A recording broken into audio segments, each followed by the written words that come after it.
is 10 p.m. here in the USA. I'm Ben Swann. Here are the stories we're following at this hour. First, what's happening aboard one of America's most important Navy battleships. We've heard reports of exhaustion, self-harm, and an 8-month deployment. Tonight, we get to the bottom of this story. Plus, the latest on the conflict in Europe, a map of Ukraine is now raising questions about Kiev's ambitions for the future. Give me your hands, give me your hands. Oh! And finally, ICE wants to give its agents a new tool for the field. When you find out what it is, it may shock you. You'll understand what that means in just a second. On this show, we know you don't need more content, but you do need context. Anyone can tell you what's happening in the news. Tonight, we hope to help you understand why it's happening, and how it affects you. This is America Now.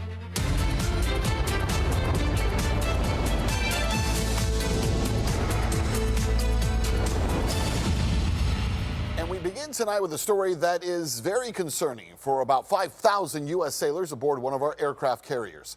And we need to ask the question tonight, what if the biggest threat to those sailors is not the enemy? Because new reports claim tonight that 6 U.S. Navy sailors have tried to jump overboard from the USS Abraham Lincoln. And one of those incidents was reported just last week. You guys, there's a mental health crisis happening aboard the USS Lincoln in the Middle East that no one is talking about, and mainly because the Navy's pretty much quashing it. They're not talking about the mental health crisis. 6 people have tried to jump off that ship. The most recent was last Monday. Yeah, this is very serious stuff. While thousands of sailors and Marines are supporting the U.S. war operations against Iran, their families say that they're exhausted due to poor conditions on board. You will read online about food shortages, supply shortages, poor morale among crew members. And yes, the showers are moldy. They're eating basically like a gruel kind of slop at this point. There's no deodorant. There is no toothpaste. Yeah, this is not just some random internet rumor, by the way. Multiple reports of moldy showers, broken toilets, no hot water, laundry problems, and food shortages. And even shortages, as you heard there, soap, toothpaste, and deodorant. And now families are confronting Navy leadership, demanding to know, how do we get to the point where American sailors may be trying to escape their own warship? Tonight, the Navy has not publicly confirmed nor denied these specific allegations. But here's what we do know. The USS Abraham Lincoln has been at sea for an extraordinary length of time. That carrier left San Diego on November 21st, 2025. Its original deployment was supposed to last about 7 months. Instead, more than 5,000 sailors and Marines have now been serving aboard that ship for roughly 9 months. And at one point, the Abraham Lincoln spent 208 consecutive days at sea, a modern era record for a U.S. aircraft carrier. And that means months without a normal port call, months without walking on solid ground, months of long shifts, combat operations, the constant pressure of being on a warship in an active war zone. And again, shortages of basic hygiene products, soap, toothpaste, and deodorant. You know, recent photos from the USS Abraham Lincoln are circling the internet, showing just how rare even food has become. There are additional claims tonight that sailors have lost significant weight and are no longer receiving care packages. These are not people working 9 to 5 in an office. These are sailors working aboard a nuclear-powered aircraft carrier, one of the most complex and dangerous workplaces on Earth. They're operating aircraft. They're handling weapons. They're running engines and reactors. They're working flight deck operations. Multiple families of crew members are speaking out tonight, describing sailors as exhausted, overworked, and running out of basic supplies. Food obviously has been scarce. All he's really told me is there's a time where he was only eating half a cup of rice and 2 tortillas. Now, one veteran called the conditions ripe for accidents, while another family member says the ship's own medical staff warned that they need to reach port soon or people could start losing their minds. The families are not just complaining online, by the way. They have confronted the acting Navy Secretary, Wang Kao, during meetings last week. They wanted one simple answer: when are our loved ones coming home? And the answer? The Navy says the USS Theodore Roosevelt carrier strike group is being prepared to relieve the Lincoln. But here's the thing, there is no date for that. Navy officials cite operational security. That's understandable. But Vice Admiral Joseph Cahill and Vice Admiral Douglas Verissimo tried to reassure the families, saying that they could not be prouder of the men and women on board that ship. That's great. But Verissimo also acknowledged something important. Supplies have been extremely bad for a period of time. So he admitted that. He says things are getting better, but they are still not good. So he admits that. And it raises another question, because this is not the first time these conditions have been reported. Families and lawmakers started raising questions back in April. And the Department of War Secretary, Pete Hegseth, dismissed reports of food shortages. He called it fake news. But now, months later, those complaints are back. And they are coming directly from the families of the people who are actually living on that ship. So are those families pushing fake news? Let's be very clear here. This is not about being soft. This is not about sailors not wanting to do their job. This is not about disrespecting the military. It's the exact opposite, in fact. If we're going to send more than 5,000 Americans into a war zone for 9 months, we owe them the basic necessities required to keep them healthy, alert, and alive. Working toilets, hot water, soap and toothpaste, and food, rest, and a reasonable expectation that they will eventually get to go home. Because here's the thing, this is America, not Ukraine, not some third world country you might be used to seeing these kinds of conditions in or even expect them in. So now some people are asking, where is the president in all this? Because when military families start saying their loved ones are so exhausted that they're afraid someone's going to die, or when reports emerge that sailors are trying to go overboard, not just one, but 6, that is no longer a question of morale. That is a question of command. And the American people deserve to know what is actually happening aboard the USS Abraham Lincoln. So joining us now to discuss, we're joined by Michael Yon. He is a former Green Beret, author of Big Honey, and Michael Yon in Action on Substack. Michael, it's great to have you on. Hey, actually, author of Danger Close. I just go by the call sign Big Honey when we're on the border. Well, there you go. Glad you cleared that up for and us. actually 5 other books. 5 other books. Ben, this is a huge topic. This is a huge topic on the morale, and it's part of a larger fact pattern. The United States military is being destroyed. That's clear. It's been happening for a long time. It's clear that our government is preparing for a draft, as are some of the European governments. And keep in mind, this is a normal game that's happened throughout. War slavery is a normal game. It's happened throughout for centuries. And often, for those who have read The Prince, and know how this can work on the larger scale, often kings and that sort of thing will kill off people that are in their way, right? Of their own people. Yep. They'll arrange a war with another king to both of them kill off people, that sort of thing. I mean, this is what's happening is the United States and Europe, and I'm here in Japan as well, are all being targeted for massive population reduction, right? And that includes killing off the young people through many mechanisms like the jabs, like the dumbing down mechanisms in the schools. This is all related to that. This is not separate. What's happening on that aircraft carrier is not. We have to look at this through a wide-angle lens, right? Not a telephoto lens or a microscope. In a wide-angle lens, I think we'll end up with a draft. They'll be dragging young people off the streets from traffic stops like Ukraine. Kill them off, as many as they can, and put other people into American uniforms to kill us off. This is a normal game. There's nothing new about this. Not conspiracy theory. It's the stuff in the old books that I read night and day for decades. I mean, I spent a lot of time in wars as well. For instance, Iraq and Afghanistan, I spent 2 years in each of those wars, so 4 years. What do we do most of that time? Raise up Iraqi police, raise up Iraqi army, and Afghan police, Afghan army. I was in special forces. Why does special forces even exist? It exists to raise up foreign armies, right? That's why special forces even was constructed in the 1950s, was to do that. And so this is, again, and there's nothing new about this. This didn't start in the 1950s. Ben, this is part of a much bigger game. The whole, Ukraine, Russia war is not about Russia and Ukraine. That's just one battlefield. The Iran war is not about Iran. It's much bigger than that. This is global. So help me to understand, just from a basic perspective, why would the USS Abraham Lincoln be deployed for so long and have as many problems as it has, and no one's doing anything? It seems like this is not that complicated to be able to say, we're going to send another ship to replace you, to relieve you after 9 months. But it seems like the administration either isn't paying attention, they're not watching, or to your point you're making, do you believe that this is intentional? They're doing something intentionally here? Intentional. For instance, now we're talking about the bad morale, which is, if you look at it through a wide angle lens, not paying attention to the aircraft carrier at all, but a wide angle lens, the military on whole, the morale is quite low. I mean, so what's the reason for that?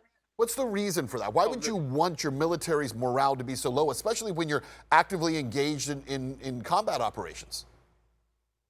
To destroy them. I mean, we are a target. That's this. You have to reframe your Rorschach here, right? I mean, this is not about attacking Iran. That's only one small component. The United States is seriously under attack by our own government. Look at the death jabs. Now you see the MAGA crowd, some of the MAGA crowd celebrating because Trump is signing something about reducing, I don't know, 70 or so jabs to 11. What does that mean? You only need to get shot once, right? You get shot with one death jab and that's it. Millions of people around the world already are dead, right? Yeah. So this, that's just a game. This is a kayfabe. It's a big game. It's a psyop of monumental proportion. Remember, every war that you've ever studied comes down to three things: routes, resources, and ideology. And ideology is about human resources. Human resources are the number one resource, right? So this is a massive fight about routes and resources, and using humans to both, first of all, decrease the number of humans on planet Earth and control those who remain. That's what this is all about. When you zoom out, then you can start to see how I successfully predicted in writing on my Substack in July of 2025 what would happen right now. It's on my Substack. I think July 3rd, 2025. I talk about the Strait of Hormuz being closed by the Zionist formation and blaming it on Iran. This is a big kayfabe. We're going into global famines. I've been warning about that since 2020. You've talked about that on this show as well. The thing about the global famines, we see already enormous issues with the Ukraine war, specifically with Ukraine not having access to the Black Sea right now, not having access to those ports. Ukraine, kind of famously known as the breadbasket of Europe, does not have the ability now to export grain to the rest of Europe. Is that one of the triggers, you think, to start off this global famine?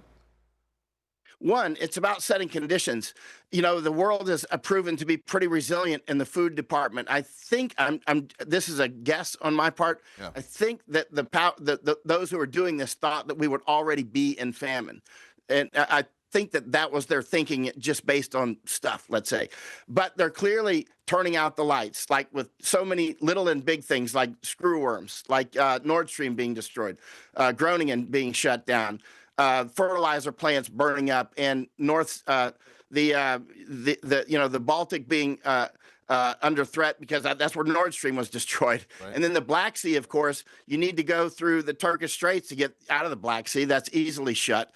I think you're going to end up seeing the Zionist formation. Keep in mind, what are Zionists? Zionists is actually a cult that was created in the 1800s to seize routes and resources. That's why the Zionists even exist. Nobody heard. You look in books from the 1700s, of which I have huge numbers. You never see any mention of this stuff. It didn't exist, right? It's all maps of Palestine and that sort of. That formation, that cult, only exists to seize routes and resources. Now, keep in mind, cults is something I've studied quite a lot. I spent about 3.5 years studying cults. I infiltrated and lived with a cult, that sort of thing. If study of cults is absolutely vital. One of the things that you'll see about cults is nobody sees the cult that they're in. And also there are people that can create cults, like creating a key. You can create a cult custom made. It's done all the time. It's normal business. You can create a cult that, shuts down Washington or something, right? Antifa, let's say, right? You can create an Antifa cult. You can create a Black Lives Matter cult. You can create a cult of the women up in Massachusetts who just signed basically to kill babies, right? It's basically a coven of witches cult, you might call it. And Zionism was a custom-made cult to seize Palestine. It's right next to the Suez Canal, which opened in 1869, right? So what you're seeing right now, There's a lot of big cults, small cults, and also you see Trump is part of the Zionist cult. At least he's a condom for that cult. And so he is being used for that purpose. Now, keep in mind what's happening with the aircraft carrier now, the Lincoln. We saw similar in the Iraq War. For instance, a Stryker brigade, which had been deployed up in Mosul. I was with them, actually. I was up there with more than one Stryker brigade, but one was leaving and going back, redeploying to Alaska. And many of them were down in Kuwait, and Secretary of Defense said, nope, you got to go back to war. And that really badly damaged the morale of that Stryker brigade. And I'm sure there's members of that Stryker brigade watching this who might chime in on the comments, and they'll tell you what they thought. They were certainly telling me what they thought at the time. And so you can see that this is a long process, by the way. This is a process war. There's no real beginning and there's no real end. It's just a continuation of battles over routes and resources and using ideology to gain control. Well, if you want to crush morale in the military, have a war that has no start, no end, and it just goes on and on and on. There's no question about that. Michael Yon, great to have you on. Thank you so much for your insight. Thanks, Ben. I appreciate it. All right, over now to the conflict in Europe, where Kiev's neo-Nazi Azov battalion has shown what it considers the future to look like. RT correspondent Marina Kosareva reports. They say a picture is worth 1,000 words. Well, let's take a look at this picture. And this was taken during a meeting between Ukraine's defense minister and fighters of their neo-Nazi Azov battalion. Now, you see that map there? Do you notice how big Ukraine looks? Well, that's because it encompasses territory belonging to several neighboring states that have been funding and supporting them all along. One has to wonder what Ukraine's NATO partners make of this rather curious piece of wall decor, particularly Poland and Romania, as well as Moldova, whose territories are conveniently incorporated into this greater Ukraine project. Is this part of the package European taxpayers are funding too? Maybe it is. After all, a map either shows the past or the future. And with all the weapons and training the West has provided, they have themselves to thank for training their neighbors to NATO standards, even though they still refuse to accept Ukraine into NATO or the EU for that matter. The West is so adamant on weakening Russia that they may be overlooking the danger looking right under their noses. Ukraine is eliminating Russian targets because it is at war with Russia. It is in our interest to support them in these matters, keeping in mind what we obviously need in a way that enhances our security. All like-minded countries agree that we need to continue to support Ukraine in its fight against Russia. I do believe that we should support Ukraine more so that it could win this war quicker. Right. It would be interesting to hear what these countries think about being part of Ukraine. Now, imagine if a Russian official held a meeting with soldiers with a map showing parts of, say, China as Russian in the background. It would be breaking news all over mainstream media. But we know, of course, how selective the mainstream is. Now, this picture is another example of that. Israel's foreign ministry published and then deleted a map depicting parts of southern Lebanon within Israel's border. The Israeli Foreign Ministry published a map annexing occupied southern Lebanon to its illegitimate entity, confirming beyond any doubt the true extent of Israel's ambitions for Lebanon, its land, resources, and capabilities, ambitions it has never relinquished and never will. And this doesn't even sound as outrageous coming from Israel anymore. We're going to take the last step after we have occupied, or taken over is the right word, taken over about 70-75% of the Gaza territory. There are generations of Jews who dreamed we would get here, and there are generations of Jews who will come after us. So you ask me if I feel like I'm on a historical and spiritual mission, and the answer is yes. It is written that the future of Jerusalem is to expand into Damascus. That's the state of affairs right now. But Ukraine drawing territory that belongs to 3 of its neighbors as its own should be alarming at the very least. And still, Nothing. But remember how for years all we heard was that Moscow was pursuing an imperial project, an attempt to redraw borders by force and revive a 19th century sphere of influence. No evidence was provided, of course, but the fear-mongering certainly worked on most people. If nations can pursue their imperial ambitions without consequences, then we put at risk everything this very institution stands for, everything. What we have been witnessing since the 24th of February is a return to the age of imperialism in colonies. There is only one word for this. This is imperialism. It was all Western fantasies. If it wasn't, surely something would have been done by now, considering how many opportunities the West has provided for Russia to retaliate for their meddling in a conflict that has nothing to do with them. And while Europe has been focusing on helping Ukraine to weaken Russia, they weakened themselves in the process, totally oblivious, it seems, to sentiments like these coming from Ukrainian officials. We lost the Pinsk region, which is part of Belarus, where the Ukrainian dialect is still preserved. Then we lost the Marmarosh region and Transnistria. All of this is Ukraine. These are all Ukrainian lands. This is the kind of soundbite the West would love to show from Vladimir Putin, yet it's nowhere to be found. What can be found, however, are maps like this one. So, if maps reflect strategy and territorial expansion is evidence of imperial ambition, then why is no one talking about this? How long till we're having to fight the Azov Battalion? It's going to be soon, I'm sure.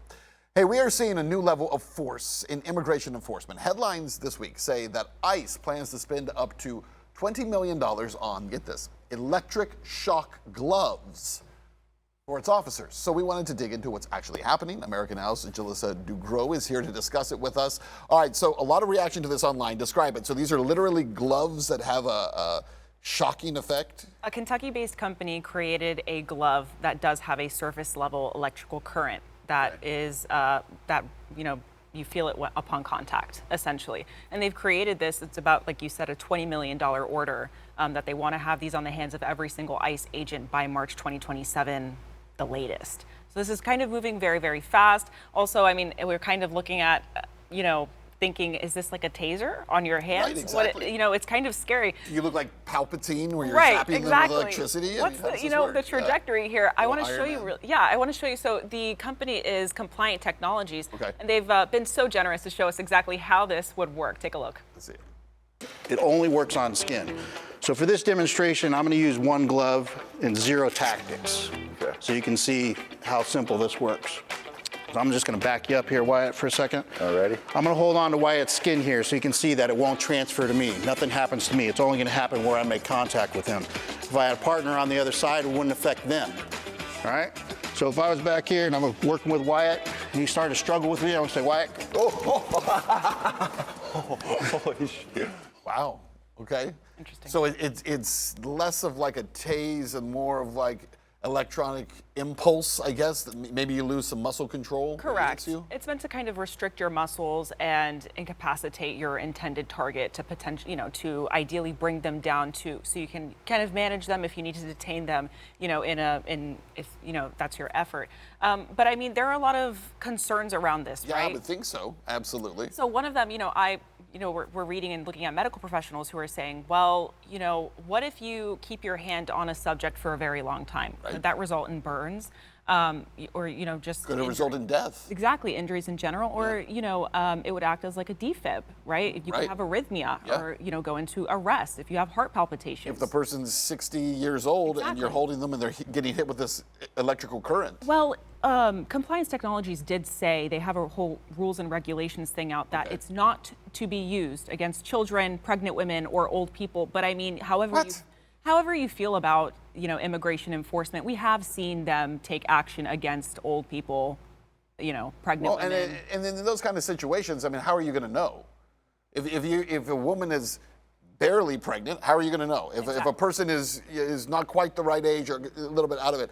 So you're saying this is really only for a very limited part of the population. Here's another question. At what point do we end up in a shock fight where the general public starts to purchase these as well, and now you've got protesters wearing shot gloves, officers wearing shot gloves, and everybody's zapping each other. I mean, that's very true, and we could definitely make that ourselves as ordinary civilians. The capability is out there. We're not too far off. You have the pens, the pens that shock you when you click it, and we have already like stun grenades and tasers and things like that. Sure. And so we're not super far off. I would say a big concern outside of this is how this will transpire maybe to outside of immigration enforcement using it. Probably civil police using it against citizens. How would citizens feel about that? Maybe supporters, maybe people in support of this right now are like, absolutely, who are in favor of Donald Trump's anti-immigration campaign. Absolutely, go ahead and do that. But what happens when maybe that boomerang comes back to, U.S. civilians and now they start using it in the streets for, routine pullover or things like that? Well, listen, I think ICE has a job to do, and I sympathize with the fact that it's a very difficult job to do. But let's be honest, we've seen a lot of ICE protests where a lot of people are getting hit, targeted, grabbed, punched. A lot is happening to U.S. citizens there, too. These are not just people who are here as foreign nationals or here illegally. But the other issue is everything that gets adapted to police at some point gets abused. That's just a fact, whether they be tasers. We've seen people who are tased to death. We see people who are tased for no reason at all because it becomes about creating the easiest form of compliance. And there's a lot of threat that's associated with it. If you watch online, there's tons of videos of police officers who immediately go to the taser just because you're talking back to them, right? So I think that there's a huge problem there. What do we know about, is ICE adopting this? You said they've placed the order? They've placed the order. For $20 million worth. Yes. How many gloves is that going to give them? Any idea? I have no idea, but based on, in reference to the size and financial abundance of this order, they have a trajectory to have these gloves, like I said, on every hands of federal ICE agents by March 2027. So it's projected. Mind you, the technology has also been out for about 2 years now. This is something that has been in planning for quite a long time. Single company that owns a patent on this? Yes. And so I would assume that at some point, if the general public starts to try to create their own gloves or buy gloves themselves, there's going to be a law passed that says only police officers can wear these? Correct, but I don't think that. Right, but I don't think that this would stop anybody from potentially creating something to, reverse this or combat this new technology. They're saying it's a non-lethal, but I think a concern that we could leave off with is a non-lethal, but we see, rubber bullets as non-lethal, but we've seen that they can also crack somebody's skull wide open. Right? Oh, absolutely. We've seen pellets, they can actually impale a human. And so it's like, what's the worst that, these electric gloves are going to do? And unfortunately, we can't project that. Time will tell. Go back and look at the J6 video of all the people who had holes blown into their faces with less than lethal What is a non-lethal? Yeah. It doesn't kill you, but it may leave you pretty messed up. Jalissa, fascinating stuff. Thank you. All right. That is America Now for now. I'm Ben Swann. For more stories, you can visit our website, rt.com, and join us every night at 7, 8, 9, and 10 p.m. Eastern. We're going to do a little thing here at the end. Thanks for watching. Have a great night, and remember to question everything. There you go.